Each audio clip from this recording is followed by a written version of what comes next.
দোয়া করি,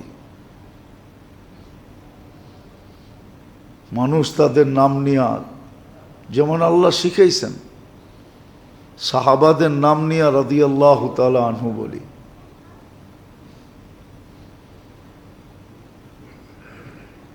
এদের নামও চিরদিন থাকে আর মানুষ এদের জন্য দোয়া করতে থাকে। তো যেটা আমি বুঝাইতেছিলাম, আল্লাহ করুক বুঝে আসুক। সৃষ্টির ভিতরে মানুষ সবচেয়ে বেশি যোগ্যতা সম্পূর্ণ, আর যোগ্যতা দিছিলেন এই জন্যই, প্রত্যেকটা অঙ্গের যোগ্যতা এই জন্যই ছিল। টোটাল মানুষ দেহের যোগ্যতা এই জন্যই ছিল যে সে নিজেকে দামি বানাবে আল্লাহর কাছে এবং সৃষ্টির মাঝে। এটাই ছিল মেইন উদ্দেশ্য, এই জন্যই যোগ্যতা দেওয়া হয়েছে। আর যোগ্যতা এই জন্যই দেওয়া হয়েছে যেন শ্রেষ্ঠত্বের মুকুট কখনো অক্ষুণ্ণ না হয়, শ্রেষ্ঠত্ব যেন অক্ষুণ্ণ থাকে, সে যেন আসল গন্তব্যে পৌঁছতে পারে, যেখান থেকে যাত্রা ওইখানেই যেন ফিরতে পারে। যেমন আমাদের যাত্রা জান্নাত থেকে, মানুষ যাত্রা শুরু করছে জান্নাত থেকে। এই জন্য আদম আলাইহিস সালামকে বানায় জান্নাতে নিয়ে গেছেন, বুঝানোর জন্য যে তোমার যাত্রা কিন্তু এইখান থেকে শুরু হবে, আবার তুমি এইখানে ফিরে আসবে। আমাদের যাত্রা জান্নাত থেকে, জান্নাতে যেন পৌঁছতে পারি। বলবেন দোজক ভরবে কি দিয়া? আপনাকে তো দোজকের ইন্ধন হইতে বলে নাই আল্লাহ। আল্লাহ বলে দিছে দোজক ভরতে হইলে পাথর দিয়া বলে দিব। আল হিজারা কোরআনে আছে, পাথর দিয়া বলে দিব। তোমাকে দিয়ে ভরতে হবে এমন কোনো জরুরি না। তো দোজক পাথর দিয়ে ভরবে, আমাদের গন্তব্য জান্নাতে। এই জন্য যোগ্যতা দিছেন যেন নিজেকে দামি বানায় সৃষ্টির ভিতরে, আর যেখান থেকে যাত্রা ওইখানে পৌঁছতে পারে। এই জন্যই আমাদের যোগ্যতা। যোগ্যতা এই জন্য না যেটা কোনো লেখক লেখছেন, কামানা খানা সোনা সুবা পাখানা, এটার জন্য যোগ্যতা না। কামানা খানা সোনা সুবা কি পাখানা, এটার জন্য দুনিয়া না, এটার জন্য যোগ্যতা না। যোগ্যতা এটার জন্য দেন নাই। যোগ্যতা এটার জন্য দেন নাই। যোগ্যতা এটার জন্য আল্লাহ দেন নাই। যোগ্যতা দিছেন নিজেকে দামি বানানোর জন্য আল্লাহর কাছে এবং সৃষ্টির কাছে, এবং গন্তব্যে পৌঁছার জন্য। গন্তব্য আমাদের জান্নাত, মাসিরুকুমুল জান্নাহ, আমাদের গন্তব্য জান্নাত। ওইখানে যেন পৌঁছতে পারে। কিন্তু আফসোস তো এইখানেই, কেউ এটা শিখতেও চায় না, জানতেও চায় না। যদিও টুটাফাটা জানে কিন্তু মানতে চায় না। আমরা কিছু না কিছু জানি, আর এটাও হাদিসে আছে, মানুষ এক সময় জানবে।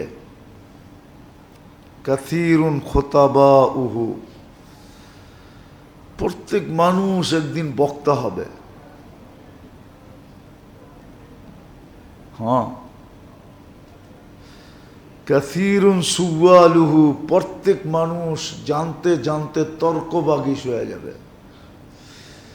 এখন যেরকম সবাই আমরা তর্কবাগীশ, আগে তো বাংলাদেশে একজনই ছিল তর্কবাগীশ, চিনেন? এটাও তো জানেন না মনে হয়, জানেন? বাংলাদেশের একজন প্রবীণ আলেম ছিল, মৌলানা তর্কবাগীশ। হ্যাঁ, উনি মারা গেছে, রাজনীতিবিদ ছিল। কোত্থেকে জানবেন? ইতিহাসের পাতায় ওর নাম মুছা গেছে, নইলে ছিল এক সময়। জানেন নাকি? হ্যাঁ, এটাও মনে হয় জানে না কেউ। তো বাংলাদেশে একজন মানুষ ছিল তর্কবাগীশ, গুগলে সার্চ দিলে পাইতে পারেন। কিন্তু এখন সবাই তর্কবাগীশ, সবাই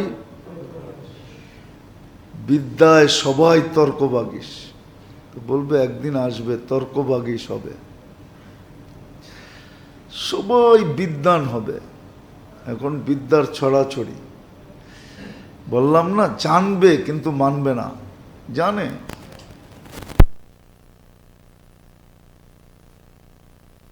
মানে না। আবার এক সময় তো কিছু মানুষ আছে জানেই না, জানেই না, শিখেই না, জানেই না, শিখলে না জানবে। আবার যারা জানে, আমাদের সমাজে যারা সবচেয়ে বেশি জানে, ওরা মানে না।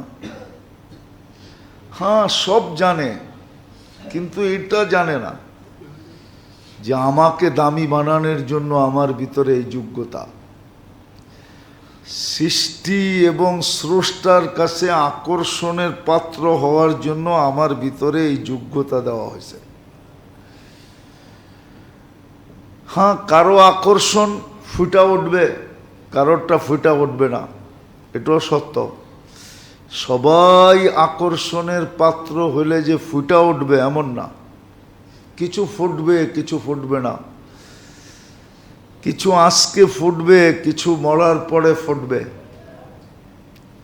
গাছে ফুল ধরলেই যে ফুটতে হবে এরকম কোনো জরুরি না। সব ফুল ফোটে না, কিছু ফুটা ছাড়াও থেকে যায়। ঠিক আকর্ষণের পাত্র হবে, কিন্তু কিছু ফুটবে, কিছু ফুটবে না। দুনিয়াতে ফুটবে, কিছু ফুটবে না।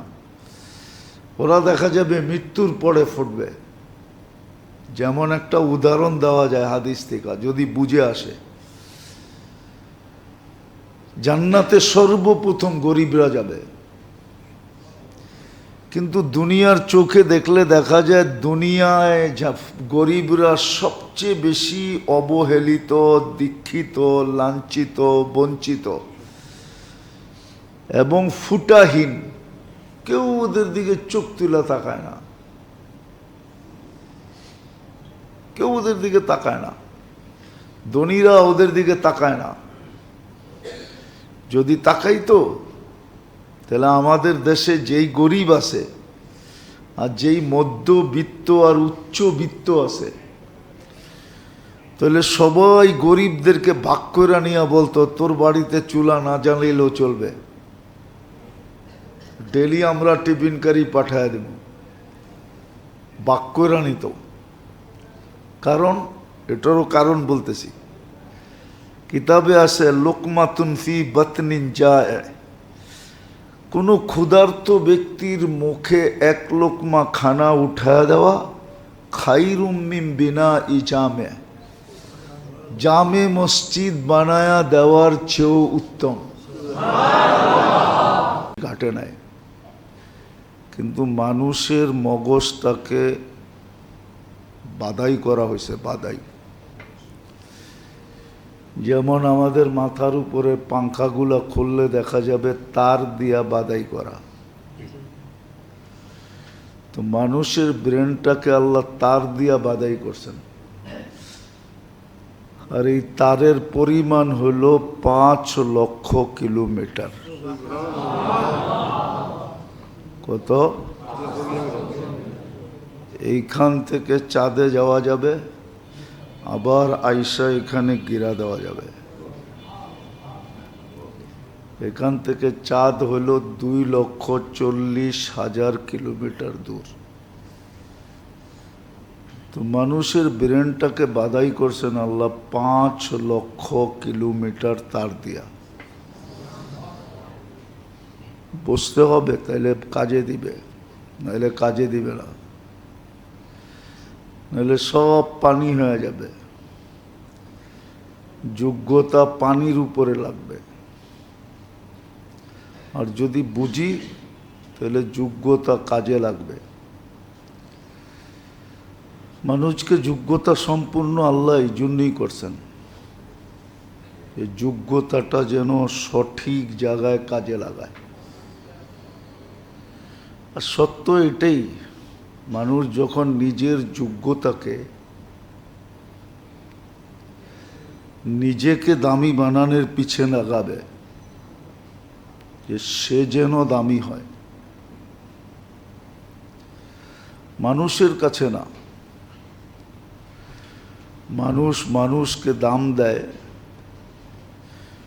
এটা মানুষের থিওরি ভিন্ন।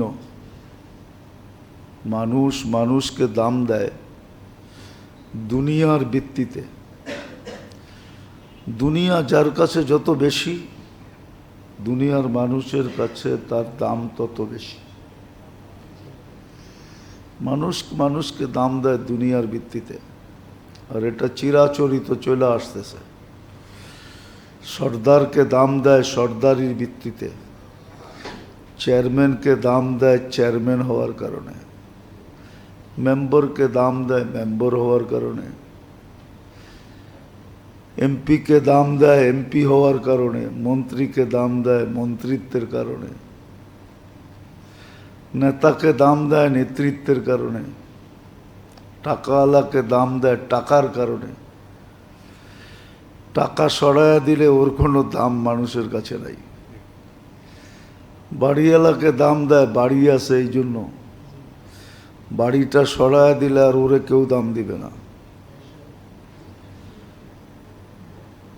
এরকম মালিককে দাম দেয় ব্যবসার প্রতিষ্ঠানের মালিক হওয়ার কারণে, প্রতিষ্ঠানটা সরাইয়া দিলে ও জিরু। মানুষ মানুষকে দাম দেয় দুনিয়ার ভিত্তিতে,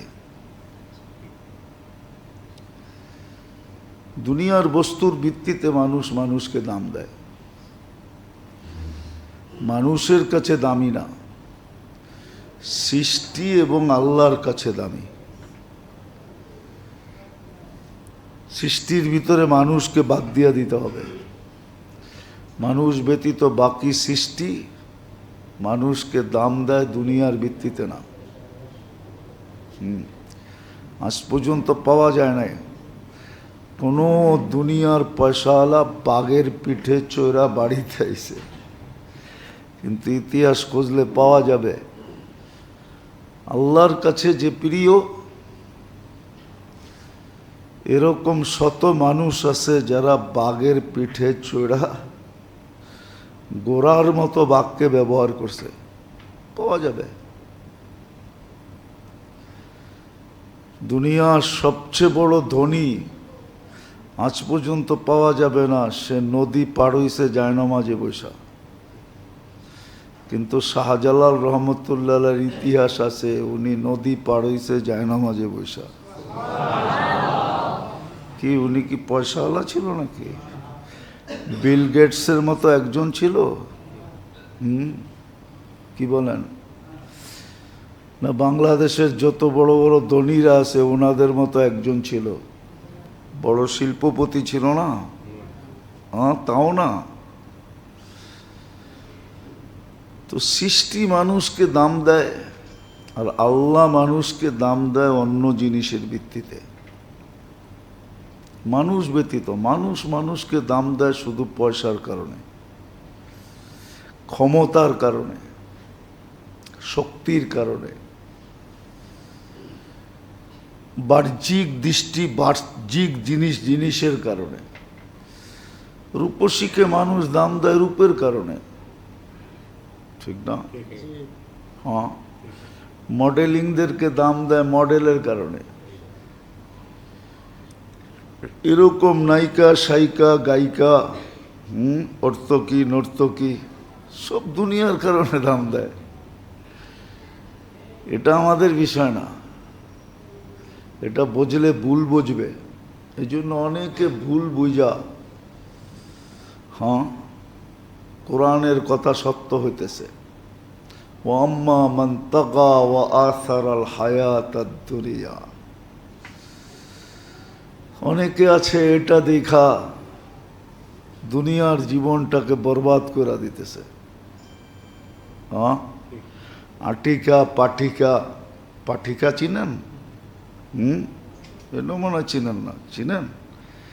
এই যে খবর সবর পড়ে, হ্যাঁ, উপস্থাপিকা এই সেই, শুধু দুনিয়ার শোহরত দেখা। দুনিয়ার শোহরত বোঝেন? দুনিয়ার পরিচিতির জন্য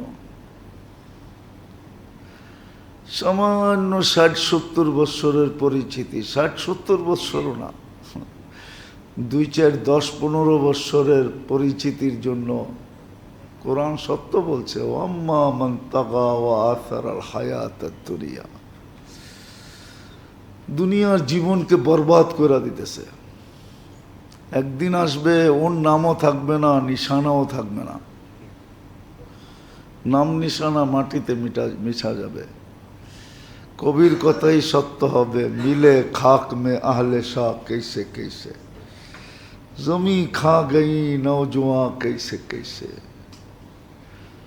মাটি একদিন মিশায়া দিবে, নামও মিটা যাবে, কেউ স্মরণ করবে না। হ্যাঁ, জানাজা পড়বে কিন্তু মনের থেকে কেউ দোয়া করবে না। বলেন করবে? প্রমাণ দেন যে মনের থেকে কেউ দোয়া করবে। জানাজা পড়বে কিন্তু সবাই বলবে ছিলই তো উলঙ্গ, ছিলই তো বেপরদা, ছিলই তো এমন তেমন। মনের থেকে কেউ দোয়া করবে না। তো এটা আমাদের বিষয় না। বোঝা উচিত আমাকে কেন আল্লাহ যোগ্যতা দিয়া সাজাইল, যেটার মূল্য নির্ধারণ করছেন আল্লাহ। কামাআদিনিদ যাহাবি ওয়াল ফিদ্দা। হাদিসে আছে সোনা চান্দির ভান্ডারও হার মানায় ফেলবে। হার মানায় মানুষের যোগ্যতার সামনে, মানুষের শক্তির সামনে। আপনি হয়তো রাজা হইতে পারবেন না। এখানে যারা বসে আছি হয়তো কোনো দেশের প্রেসিডেন্ট হওয়া সম্ভব, পসিবল না, ঠিক না? হ্যাঁ, কিন্তু আপনি ওই শক্তিধর হইতে পারেন যে ডেলি আমার জন্য 24 ঘন্টায় আমার জন্য 1,40,000 ফেরেশতা খাটবে। এই শক্তিধর হইতে পারেন, কিন্তু সারা দুনিয়ার রাজা হইলেও একজন ফেরেশতা আপনি অধীন করতে পারবেন না। এটা তো আমি একটা বললাম, এরকম আরো শত শত না হাজার হাজার ফেরেশতাকে আপনি ডেলি খাটাইতে পারেন। ফকির থেকে ফকির হলেও পারে, যদি যোগ্যতাটাকে চাই না সঠিক জায়গায় ব্যয় করতে পারে। উদাহরণ দেই, ফজরের পরে যে সূরায়ে হাসরের 3 আয়াত পড়ল, সূর্য ডোবা পর্যন্ত 70,000 ফেরেশতা ওর জন্য আল্লাহর কাছে মাপ চাইতে থাকবে।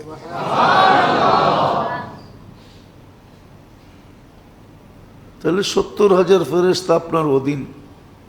আবার মাগরিবে পড়লে ফজর পর্যন্ত হয়ে গেল 24 ঘন্টা, ফজর টু ফজর, 70 1,40,000।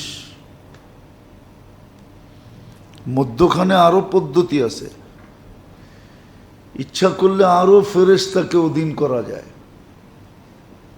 ঘরের থেকে বাহির হইলে কয়জন, ঘরে ঢুকার পরে কয়জন, শোয়ার সময় কয়জন, এরকম হাজার হাজার ফেরেশতাকে ডেলি খাটানো যায়। আবার আরেক হাদিসে আছে কর্মযজ্ঞেও খাটানো যায়। কর্মযজ্ঞ বোঝেন? সে সারাদিন যেই কাজগুলা করবে ওই কাজে ফেরেশতা তার সহযোগী হবে, তাকে সহযোগিতা করবে। প্রমাণ আছে, ফাজাইলে সাদাকাতের ভিতরেই লেখা আছে। হারুনুর রশিদের ছেলে ছিল, যিনি 3 মহাদেশের রাজা ছিলেন, মুসলিম রাজা। ওনার ছেলে যখন কাজ করত তো একজনে 10 জনের কাজ করত।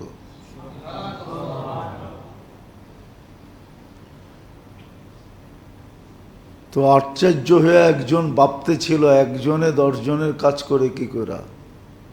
তো সে আড়াল থেকে দেখতে ছিল যে 10 জনের কাজ একজনে করে কি করে। তো সে নিজে আবু আমের নিজে বর্ণনা দিছেন যে দেখতেছিলাম সে শুধু গাড়া রাইখা দেয়। গাড়া বুঝেন? বালু আর সিমেন্ট মিলায়া যেটা পানি দেওয়া হয় দেওয়ালের উপরে, এটা রাইখা দেয় আর ইট নিজে নিজে আইসা লাগা যায়।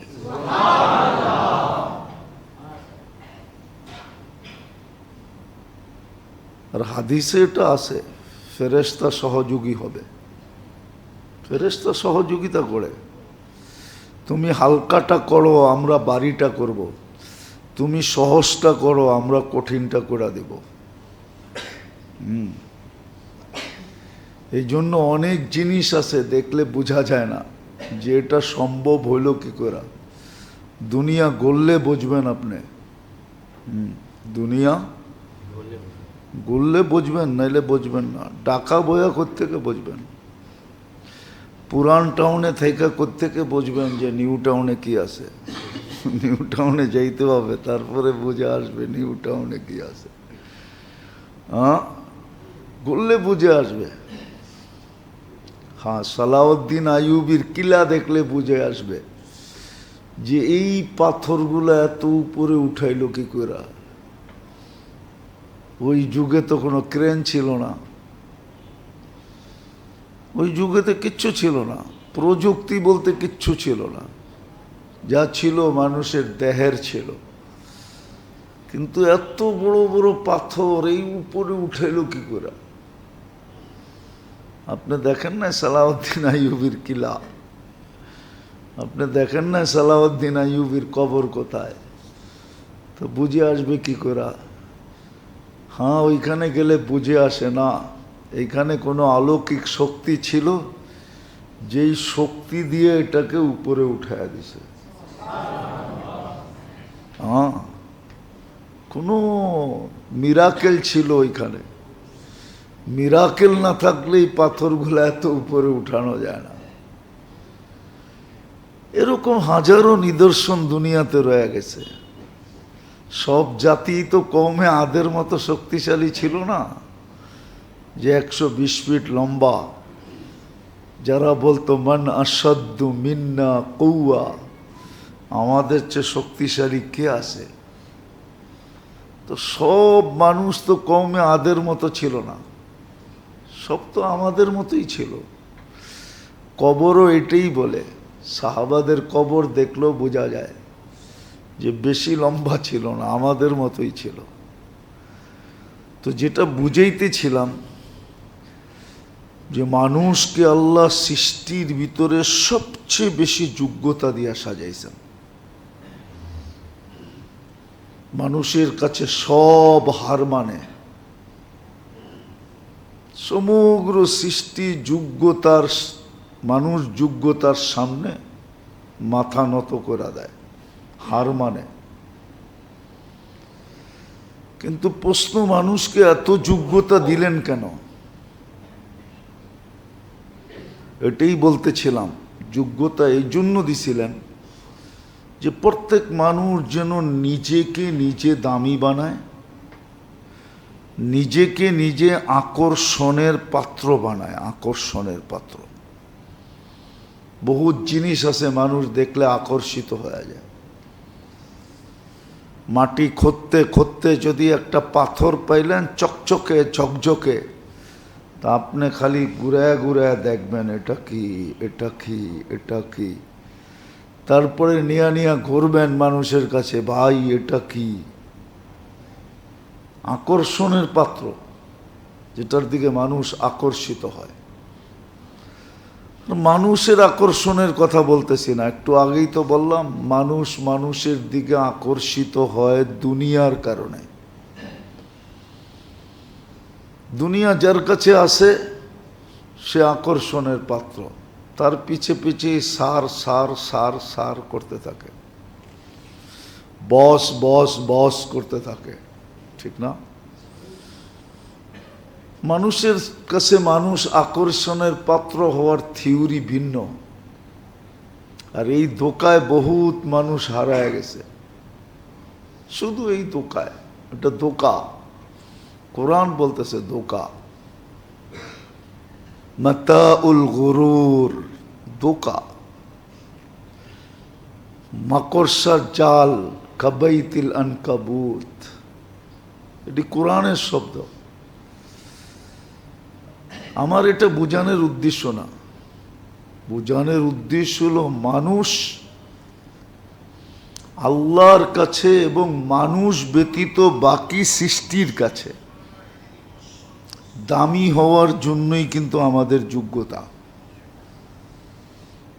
সেজন্য আল্লাহর কাছে দামি হয়, বাকি সৃষ্টির কাছে দামি হয়, মানুষ ব্যতীত সমগ্র সৃষ্টির কাছে দামি হয়। আবার এটাও সত্য, এটাও সত্য, যদি আল্লাহর কাছে দামি হলো আর সৃষ্টির কাছে দামি হলো, তাইলে একদিন আসে যে মানুষও তাকে দাম দিতে বাধ্য হয়, মানুষও তাকে মূল্যায়ন করতে কি বাধ্য হয়। আবার এটা সাময়িক না, যতদিন নাম থাকবে ততদিন গুণগান থাকবে। যেমন আছে, প্রমাণ আছে, দুনিয়াতে এই পর্যন্ত যত প্রসিদ্ধ আল্লাহওয়ালা আসছেন, ইতিহাসের পাতায় সবার নাম গাথা আছে, সবার নাম গাথা আছে, সবার নাম নিয়ে মানুষ দোয়া করে। যেমন আমরা শাহজালাল বলতেই রহমতুল্লাহ আলাই বলি, শাহজালাল বলতেই আমরা রহমতুল্লাহ আলাই বলি, হাফিজ হুজুর বলতেই আমরা রহমতুল্লাহ আলাই বলি। এরকম যতজন আছে, যতজন ছিল, সবার নাম নিয়েই কিন্তু আমরা